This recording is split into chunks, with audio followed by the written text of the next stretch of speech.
Sa kabila ng ilang karahasan, naniniwala ang COMELEC na naging mapayapa ang pagdaraos ng barangay at sangguniang kabataan elections kahapon.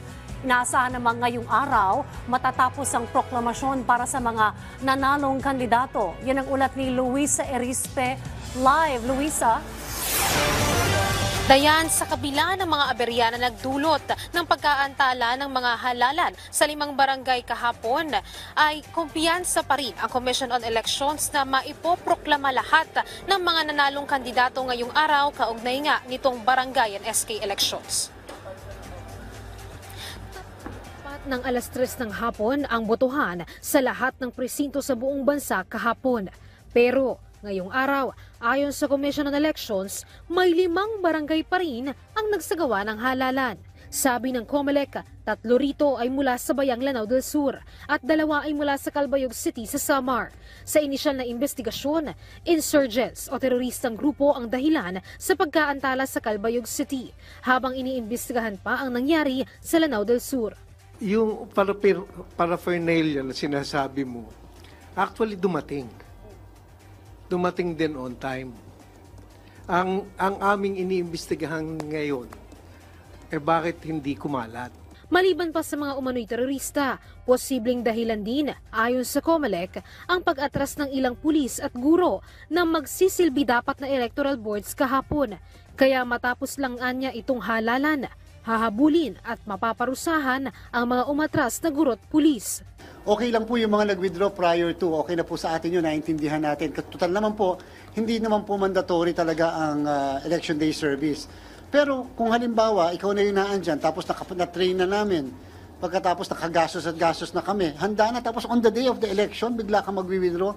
Tapos ang worst yung ipinalit namin, bigla rin mag-withdraw. Something is wrong with that. Hindi po ba? Hindi pa pwedeng basta lang umayaw.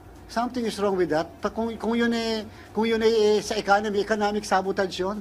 Bukod naman sa mga barangay na hindi nakapagsagawa ng eleksyon, may 19 din na individual ang nasawi sa buong panahon ng eleksyon. Bukod pa rito, may 19 din na sugatan. Lahat ng ito ay mula sa 29 na kumpirmadong election-related incidents. Pero sa kabila ng numerong ito, kumpiyansa pa rin ng COMELEC na sabihing mapayapa ang botohan. Sabi ng COMELEC, maliit na bilang pa rin ito kung tutuusin kumpara sa mga nakaraang eleksyon. Hindi naman po siya failure of election. Wala po. Because the failure of election, ang sabi, nag-e-election, biglang naudlo. O kaya e-election mo na, biglang hindi natuloy. Yung po kasi hindi pa nagtutuloy dahil dadalhin pa lang yung gamit eh. So buti na lang, meron po kaming mekanismo na kung saan pag gano'n ang sitwasyon, meron po kaming solusyon. Sabi rin ng COMELEC, matagumpay ang botohan. Dahil kaninang pasadong alas 2 ng hapon, 40,000 mahigit ng barangay ang may naiproklamang mga panalo sa bansa. Matatapos na rin anya ang canvassing na nasa 99.74%. Kaya inaasahang matatapos ang proklamasyon ngayong araw. May pasaring naman ng COMELEC sa mga opisyal ng gobyerno na humaharang umano sa proklamasyon. Tulad na lang ng isang alkalde sa Bicol Region na nanakot pa umano ng electoral board para lang hindi maiproklama ang nanalo. Sabi ng COMELEC, malinaw na election offense ito at siguradong may haharaping kaso. Meron po kasing ilan lang, hindi naman ganun kadami, na hindi makapag-proclaim yung mga barangay board of canvassers kasi pinapakialman ng mga ilang mayors.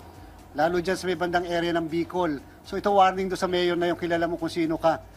Huwag mo na lang pilitin na i-name ka namin.